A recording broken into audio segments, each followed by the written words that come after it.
intégrer comme on veut. C'est l'avantage, ça.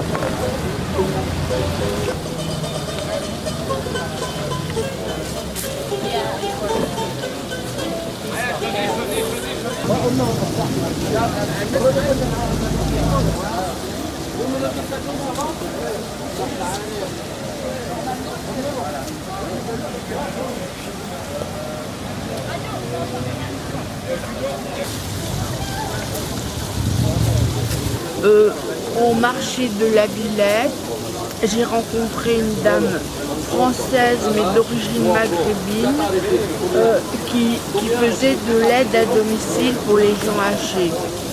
Donc elle m'expliquait qu'elle aussi, son salaire était dérisoire, mais qu'elle avait un mari et qu'elle arrivait difficilement à en sortir. Mais je veux dire, c'était pas ça qui l'a préoccupée. Et elle m'a raconté que parmi les personnes âgées qu'elle aidait, il y avait une vieille dame typiquement française, hein, je veux dire. Donc elle faisait pas attention à ce genre de différence. Et elle m'expliquait que cette dame, elle avait une retraite totalement dérisoire et que de temps en temps, elle allait au marché, elle lui achetait de la nourriture et comme elle n'avait pas de vêtements, elle allait au bus chercher des vêtements bon marché. Voilà. Et donc elle était atterrée par cette situation-là. Je veux dire, ça doit arriver à beaucoup de gens âgés dans ce cas-là, qu'on ne rencontre pas dans les marchés et qui sont, en perte d'autonomie. Voilà. Vous avez décidé de distribuer un tract, de faire signer la pétition. C'est pas anodin pour un mois d'août. Alors c'est pas anodin, mais à Paris c'est quand même une façon de travailler qui se met en place de façon régulière maintenant. En fonction de l'actualité évidemment, on est présent sur les marchés, sur les endroits où on peut toucher des retraités isolés. C'est un retour sur le terrain un peu. C'est un retour sur le terrain, c'est une présence en tout cas sur le terrain où à force les gens savent nous trouver et donc expriment leurs attentes.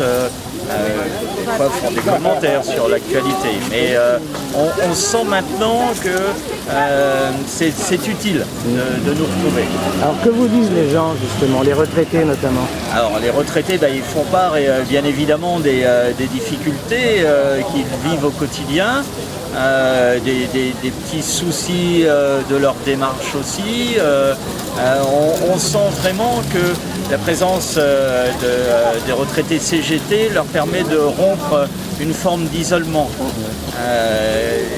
qu'ils ont souvent vécu depuis leur sortie de l'entreprise. Et puis une forme aussi de découragement probablement, non? Non? De découragement peut-être, mais c'est pas tellement ça qu'on ressent. C'est vraiment, souvent un sentiment d'injustice, de la colère, avoir travaillé toute sa vie et puis pas arriver à s'en sortir, à avoir pour les femmes en particulier, une pension toute petite. Bon, c'est plus de l'injustice que du découragement, même si ça ne se traduit pas toujours en action. Mais ils sont généralement contents que vous soyez là. Oui, dans un premier temps un peu surpris parce que bien souvent ils ne connaissent pas la CGT retraitée. Ils découvrent qu'il peut y avoir du syndicalisme aussi en étant en retraite. Et une fois qu'ils ont pris l'habitude de nous voir, ils sont assez satisfaits, oui, de nous retrouver pour poser des questions. Alors, et la pétition alors, que dit-elle? Alors la pétition justement s'appuie sur ces difficultés en particulier de pouvoir d'achat, ces injustices qu'on a subies ces dernières années avec des mesures fiscales, avec le blocage des pensions et puis la dégradation du système de soins ou des services publics et tout ça pour les retraités c'est évidemment quelque chose qui les touche immédiatement. Même à Paris. Immédiatement leur. Même à Paris. Même à Paris. Les retraités. Au contraire, à Paris, il faut sans doute des pensions un petit peu supérieures à la moyenne pour arriver à s'en sortir, parce que la vie est chère à Paris, les loyers,